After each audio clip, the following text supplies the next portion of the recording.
for me, the things that we see in interns that really stick out and people that will be good intern candidates is leadership skills. So it doesn't necessarily have to be you're the president of your club, but were you involved and were you doing stuff? And so I think William mentioned this, being able to influence people and being able to communicate, which actually ties in with the second one, which is interpersonal effectiveness, and just being able to communicate with people. And then the third one is probably a little underrated, is curiosity.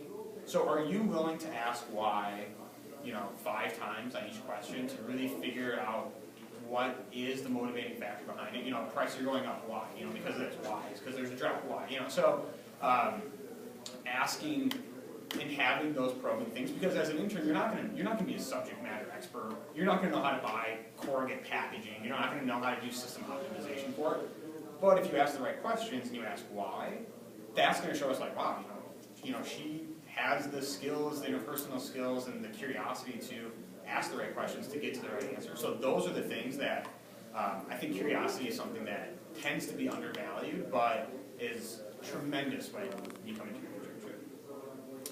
Well, I concur with the same ones that have learning ability.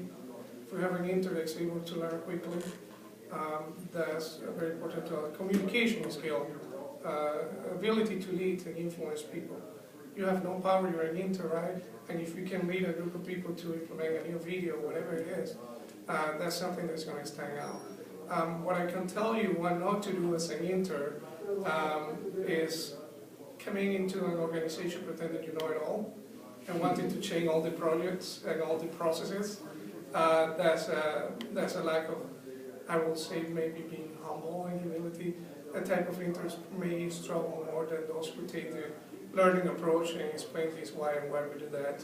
And by the way, I can show you I have some skills to lead and influence and develop. And sometimes it's taking into some of those difficult tasks that nobody wants to do, which may be having a tough conversation with a group of people and implementing a new schedule in supply chain or something to that nature. So being bold, which probably go along with that curiosity factor that you were mentioning as well.